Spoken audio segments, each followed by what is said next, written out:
Hello friends, कैसे हैं आप सब? उम्मीद है आप सब लोग अच्छे होंगे। आज हम लोग बात करने वाले हैं कि बिहार में 21 दिन से कम के 21 दिन से कम का बच्चा होता है तो उसका जन्म प्रमाण पत्र कैसे बनता है, वो भी बिल्कुल मुफ्त में। तो इसके लिए सबसे आसान तरीका है कि कुछ ये फार्म होता है जो कि 8 पेज का होता है। ये 8 पेज का फार्म होता है, इसको भरकर और अपने पंचायत में जमा करना होता है। पंचायत या पंचायत सचिव के पास जमा करना होता है या पंचायत एग्जीक्यूटिव के साथ जमा करना होता है और वहीं से आप लोग का काफ़ी मुफ्त में ही और आसानी से बनकर मिल जाता है। लेकिन सबसे ज़रूरी होता है कि इसको बारीकी से भरना होता है। सबसे बड़ा यही काम होता है इसमें जन्म प्रमाण पत्र बनवाने में कि यहाँ पर बारीकी से भरना होता है। एक चीज़ भी गलती होता है तो पंचायत सचिव या पंचायत एग्जीक्यूटिव जो होता है इसको रिजेक्ट कर सकता है फार्म। और 21 दिन से कम में ही बनवा लेना है। तो ऐसा कुछ इसको एक एक बारीकी से देखकर ध्यान से भरना है और एक भी गलती नहीं करना है। तो इसके लिए हम भी बनवा चुके हैं और मुझे बहुत दिक्कत हुआ था इसको बनवाने के लिए, क्योंकि मुझसे गलती हो गई थी। तो अब मैंने कई सारे इसे फार्म भरा है और उसके बाद से अब समझ में आ गया कि इसमें क्या क्या गलतियाँ हो सकती है। तो मैं आपको बताने जा रहा हूँ, तो ध्यान से सुनिएगा और एक भी चीज़ मिस मत कीजिएगा। देख सकते हैं, सबसे पहले यहाँ पर पूछा है पंचायत सचिव। तो सबसे पहले जहाँ पर बनवा रहे हैं वहीं के पंचायत सचिव का नाम लिखना है।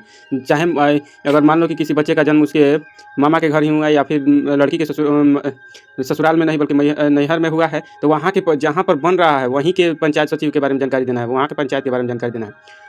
और यहाँ पर जो मुझे अपने यहाँ पर माता या पिता में से कोई एक का नाम रखना है। मुझे जैसे ही यहाँ पर आता है मुझे अपने, तो यहाँ पर माता का नाम लिख दीजिए, चाहे यहाँ पर पिता का नाम या फिर किसी खास संबंधी का ही नाम लिखना है। खासकर ज़्यादातर कोशिश किया जाता है कि माता का ही नाम लिखा जाए। और यहाँ पर भी जो खाली जगह शपथकर्ता जो होता है वहाँ पर भी कोशिश किया जाता है कि माता का ही लिखा जाए। माता या पिता में से कोई एक, पिताजी ना हो तो माता और नहीं तो पिताजी का भी शपथकर्ता बन सकते हैं। और उसके बाद से अगर माता का यहाँ पर नाम लिखा गया है तो यहाँ पर पति का नाम लिखना होता है। अगर माता का नाम लिखा गया तो माता के पति का नाम लिख देना यहाँ पर।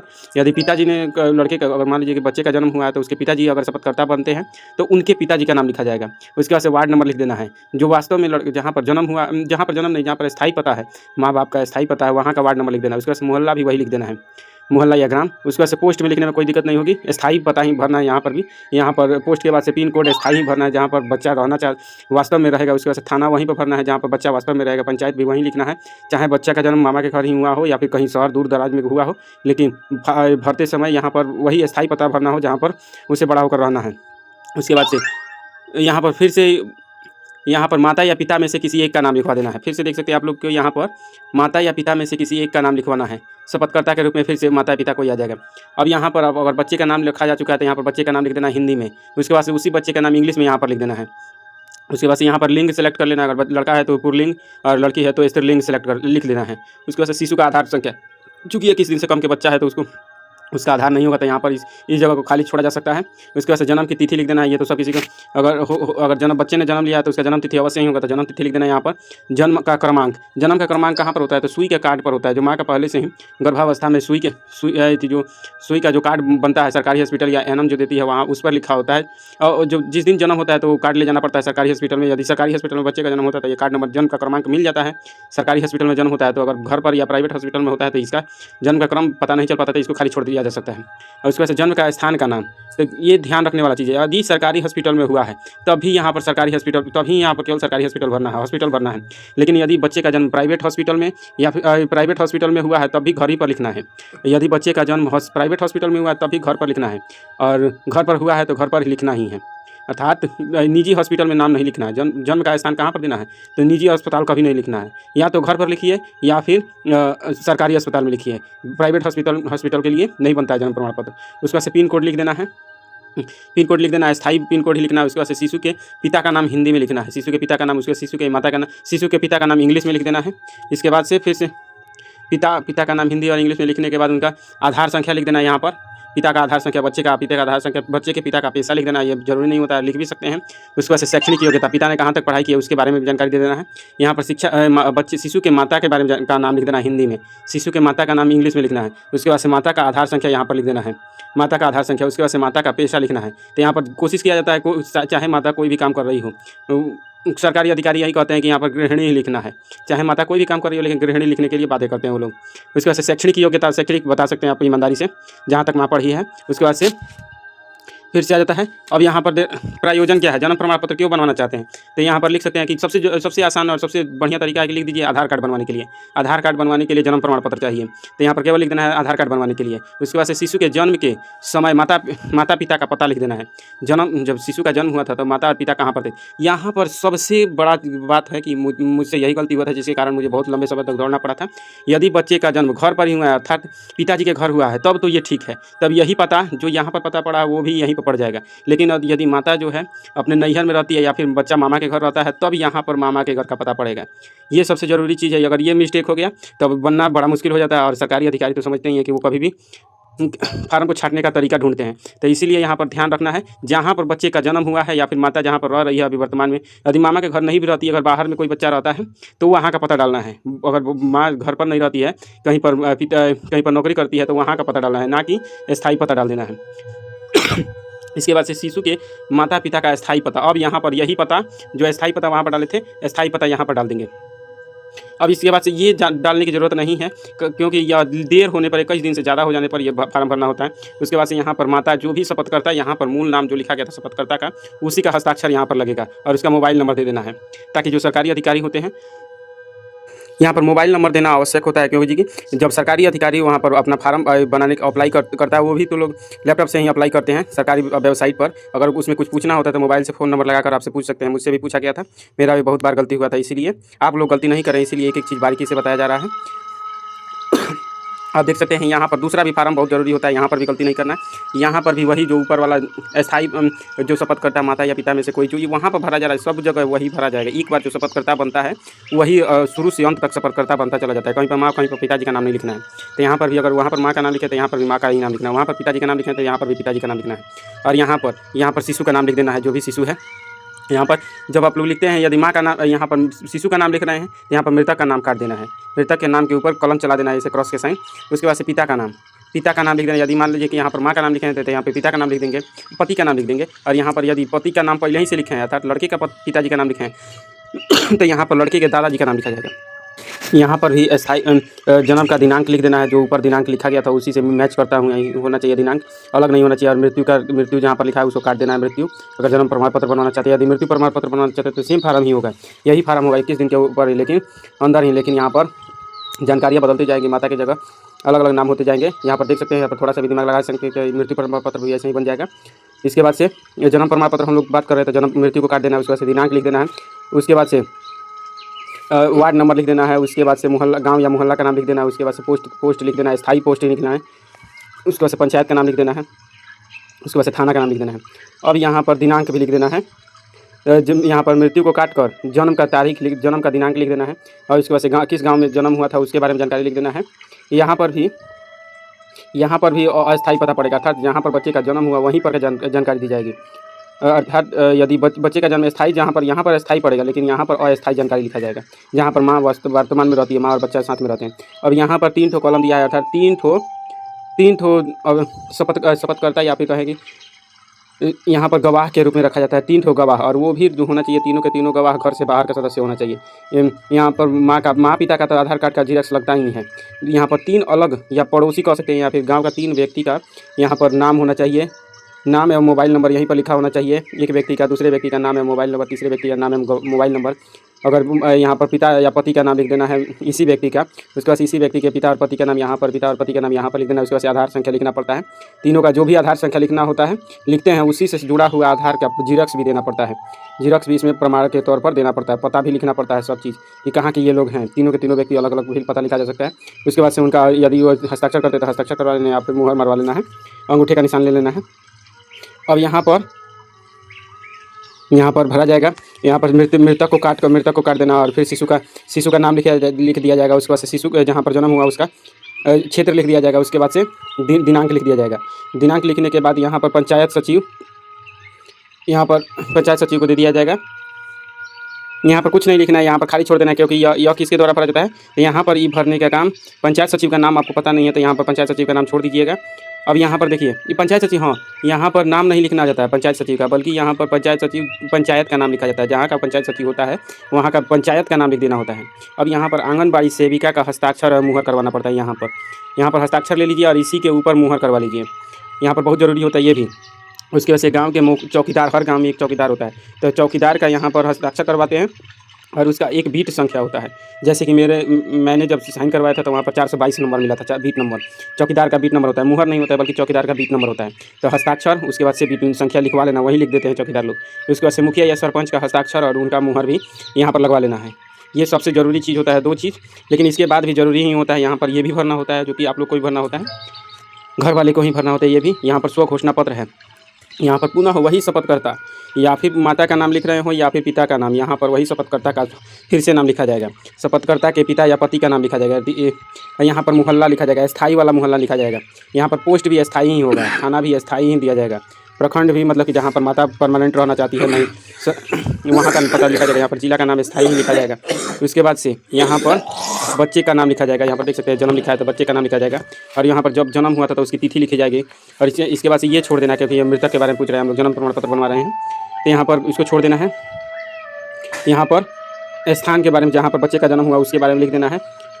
और यहाँ पर प्रखंड का नाम लिख देना, किस प्रखंड क्षेत्र में बच्चे का जन्म हुआ। अब यहाँ पर सबसे ज़रूरी बात, यहाँ पर जो भरना है, यहाँ पर घोषणा कर, अगर वहाँ पर शपथकर्ता के रूप में जिसका नाम लिखा गया था उसी का हस्ताक्षर चाहिए।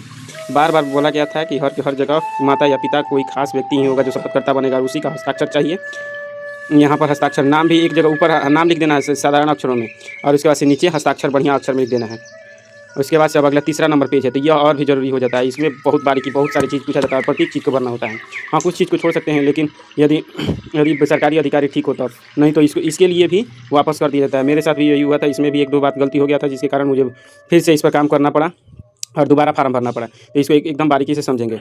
इसमें देख सकते हैं कि सबसे पहले ये तो जन्म की तारीख लिख देना है, तो तारीख को अपना 0 यहाँ पर तारीख लिख सकते हैं अपने अनुसार, जो भी जन्म का तारीख हो।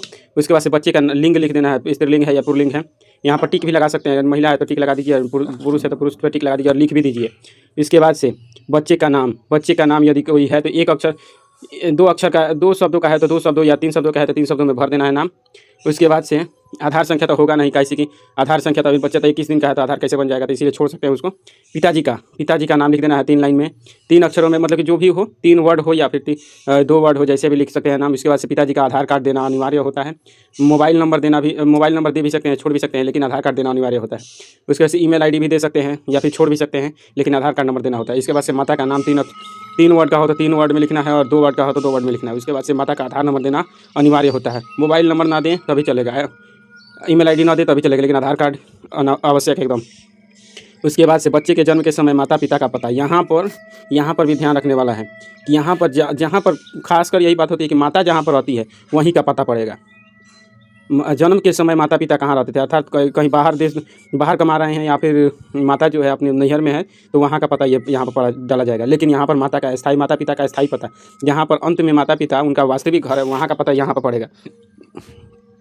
उसके बाद से जन्म का स्थान का यहाँ पर इतना सारा चीज़ दिया हुआ है, लेकिन वास्तव में एक ही चीज़ यहाँ पर ध्यान देने वाला है कि यदि सरकारी अस्पताल में हुआ है तभी यहाँ पर अस्पताल मारना है। यदि बच्चे का जन्म निजी अस्पताल में हुआ है तो अस्पताल को नहीं, घर पर ही टिक लगाना है, नहीं तो फार्म गलती हो जाता है। कैसे, यहाँ पर ये रीज़न है कि बच्चे का जन्म जब सरकारी अस्पताल में होता है उसी को संस्थागत माना जाता है, वरना निजी अस्पताल को काउंटिंग नहीं की जाती है। बिहार में कुछ ऐसा ही नियम है। इसके बाद से अगर सरकारी हॉस्पिटल में हुआ है तो हॉस्पिटल का नाम लिख देना है। अब यहाँ पर जानकारी भी दे देना है, घर के बारे में जानकारी दे देना है, मोहल्ला, ग्राम, राज्य, क्षेत्र, उप जिला, ये सब जिला के बारे में जानकारी, इसका से पिन कोड भी दे देना है। ये सारी जानकारी देने के बाद और सूचना दाता कौन हो सकता है, तो सूचना दाता मुख्य रूप से माता को ही माना जाता है। भले ही उधर शपथकर्ता के रूप में पिताजी हो सकते हैं, लेकिन यहाँ पर सूचना दाता के रूप में कोशिश किया जाता है कि माता का ही नाम लिखा जाए। सूचना दाता के रूप में माता का ही नाम, उनका नाम लिख देना है। उसके बाद से आधार संख्या उनका लिख देना है, मोबाइल नंबर ना लिखे, ईमेल आईडी छोड़ भी सकते हैं, लेकिन मकान संख्या लिखने की जरूरत नहीं, लेकिन मोहल्ला लिख देना है। मोहल्ला मतलब ग्राम या फिर मोहल्ला लिख देना है। वो वार्ड नंबर लिखने की यहाँ पर जरूरत नहीं है, जब शहर का हो तभी वार्ड नंबर लिखना पड़ता है। उसके बाद से जिला लिख देना होता है, अनिवार्य होता है। ये पिन कोड लिख देना जरूरी होता है। उसके बाद से यहाँ पर स्व घोषणा पर टिक मार देना होता है कॉलम से ही। इसके बाद से यहाँ पर देख सकते हैं दिनांक लिख देना है। और यहाँ पर जो शपथकर्ता होता है या फिर माता का ही कोशिश किया जाता है कि जो सूचनादाता या फिर माता हो सकती है, तो यहाँ पर माता का हस्ताक्षर होना चाहिए, या फिर बाएं हाथ का अंगूठा का निशान होना चाहिए, लेकिन होना चाहिए सूचनादाता का हस्ताक्षर या मुहर नहीं, हस्ताक्षर या फिर अंगूठे का निशान। अब यहाँ पर रजिस्ट्रार के रूप में, पहला तो रजिस्ट्रार के रूप में वो लोग कहते हैं कि आंगनबाड़ी का यहाँ पर रजिस्ट्रार लिखा हुआ है, लेकिन यहाँ पर आंगनबाड़ी वाली का जो कि नज़दीकी आंगनबाड़ी का होती है उनको सहायिका होती है, उनका हस्ताक्षर यहीं पर ले लेना है। या फिर यहाँ पर कुछ पंचायत में यहाँ पर भी आंगनबाड़ी का हस्ताक्षर और मुहर मांगा जाता है, और कुछ पर यहाँ पर भी कहीं पर भी एक जगह आंगनबाड़ी की सेविका से हस्ताक्षर यहाँ पर करा लेना और मुहर भी यहीं पर ले लेना है, चाहे यहाँ पर भी, दोनों जगह में से एक जगह करवा लेना है। इसके बाद से यहाँ पर क्या भरा जाएगा जी, तो यहाँ पर ग्राम या शहर के बारे में यहाँ पर जानकारी दे दी जाएगी। उसके बाद से उप जिला लिखने की जरूरत नहीं है, जिला लिखने की ज़रूरत है। उसके बाद से पिन कोड देना ज़रूरत है एकदम। उसके बाद से पिता का धर्म के बारे में जानकारी बता देना है, माता का धर्म के बारे में बता देना है, पिता का शिक्षा का स्तर बताना है, माता के शिक्षा का स्तर, पिता का व्यवसाय बता देना है, माता का व्यवसाय बता देना है। माता का व्यवसाय सरकारी अधिकारी कहते हैं कि गृहिणी ही लिखना पड़ेगा, चाहे माता कोई भी काम करती हो गृहिणी लिख देते हैं वो लोग। उसके बाद से विवाह के समय माता की आयु, विवाह के समय माता की आयु लिख देना है। संतान के जन्म के समय माता की आयु कितनी थी, 18 वर्ष से कम नहीं होना चाहिए कभी भी। यदि कम हुआ तो जन्म प्रमाण पत्र रिजेक्ट हो जाएगा और बनेगा भी नहीं, तो कोशिश देख लेना है कि 18 वर्ष से अधिक की ही महिला हो। इसके बाद से जीवित जन्मे बच्चों की संख्या कितनी है, यदि पहले इससे पहले इस बच्चे के जन्म से पहले माता के पास कितने जीवित शिशु थे, इसके बारे में जानकारी दे देनी है। इसके बाद से है प्रसव के समय परिचर्या का प्रकार, यहाँ पर संस्थागत अर्थात जो जन्म कहाँ पर हुआ था, तो कहीं पर भी हुआ था लेकिन वास्तव में लिखना है। यदि सरकारी अस्पताल में हुआ है तो भी यहाँ पर संस्थागत करना है, और नहीं तो पारंपरिक अगर निजी अस्पताल में भी हुआ है तभी यहाँ पर वो कहते हैं लोग, सरकारी अधिकारी कहते हैं कि नहीं वो घर पर हुआ है, घर पर का पता देना पड़ता है। कैसे कि सरकारी नियम में ऐसा कुछ नहीं है कि निजी अस्पताल में जन्म को मान्यता दी जाती है। अब प्रसव की विधि बता देना है। कोई भी प्राकृतिक, अगर मान लीजिए कि सरकारी अस्पताल में हुआ है तो भी यहाँ पर शल्य चिकित्सा या यांत्रिकी दे सकते हैं, नहीं तो प्राकृतिक ही देना पड़ता है। अगर निजी अस्पताल में हुआ है तो वजन लिख देना है, बच्चे का जन्म के समय कितना था, गर्भधारण की अवधि लिख देना है। ये जरूरी नहीं है, ये बताना जरूरी नहीं है। अब यहाँ पर फिर से माता का या पिता का हस्ताक्षर या फिर बाएँ हाथ का अंगूठा का निशान यहाँ पर भी देना पड़ता है। यहाँ पर भी दिए थे, यहाँ पर भी देना पड़ता है। अब अगला पेज है, ये अगला पेज कोई भरने वाला चीज़ नहीं है, भर भी सकते हैं, भरना जरूरी है। यहाँ पर कुछ पूछा नहीं है लेकिन बहुत सी चीज़ पूछ चुका है। भले ही देखने में नहीं लगता कि यहाँ पर कुछ पूछा होगा, लेकिन हर लाइन में कुछ ना कुछ पूछा जा चुका है। जैसे कि देख सकते हैं यहाँ पर कुछ भरने की ज़रूरत नहीं है, 2 लाइन में भरने की ज़रूरत नहीं है, लेकिन यहाँ पर भरना पड़ता है। यहाँ पर संस्था में हुआ है कि घर पर, अगर निजी अस्पताल में हुआ है तब भी घर पर जानकारी देना पड़ता है। यदि सरकारी हॉस्पिटल में हुआ है तो अस्पताल पर टिक मारना पड़ता है। यहाँ पर अपना पता लिखना होता है। अब इसके बाद से यहाँ पर माता के मतलब कि शिक्षा का स्तर बता देना होता है यहाँ पर। इसके बाद से पिता का व्यवसाय बता देना होता है यहाँ पर, और इतना ही होता है। इसके बाद से इसको भी भरना होता है।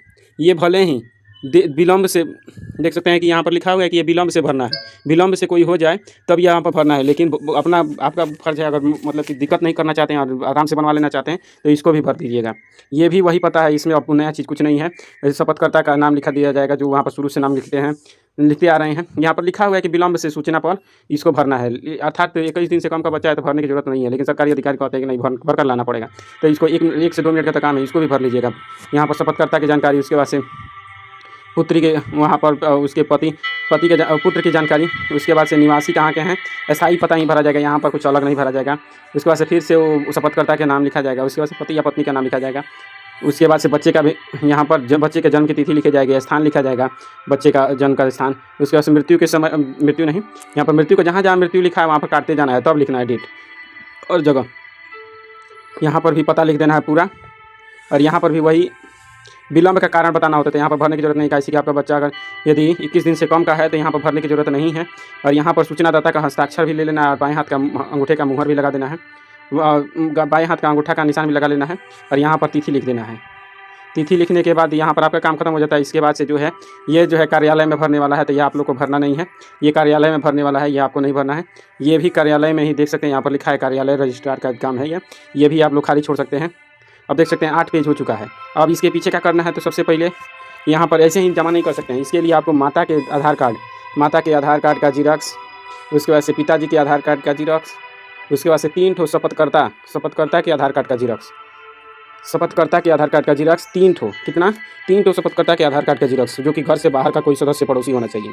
उसके बाद से ऐसे ही नहीं, इसके बाद से सुई का कार्ड भी देना पड़ता है, बच्चे का या फिर माता का जो सुई का कार्ड पहले से बना रहता है, एएनएम द्वारा या सरकारी हॉस्पिटल से मिला रहता है सुई का कार्ड, उसका जीरोक्स भी देना पड़ता है। तब जाकर यहाँ पर 21 दिन से, मतलब कम से कम आपको 15वें दिन तक आपको इसे ले जाकर अपने पंचायत में जमा करना होता है, या फिर वार्ड सदस्य के पास ले जाकर जमा करना होता है, तब जाकर बनकर तैयार होता है। इस तरह से आप बिना रुकावट के आप अपने आप अपने आसपास के बच्चों का जन्म प्रमाण पत्र बनवा सकते हैं। यदि आपको बनवाने में इसे आसानी मिली हो, सहायता मिली हो, तो इस वीडियो को लाइक करें और शेयर करें और सब्सक्राइब करें और शेयर करें, ताकि अन्य लोग भी जन्म प्रमाण पत्र बनवाने में कठिनाई न महसूस करें और आसानी से बनवा सकें।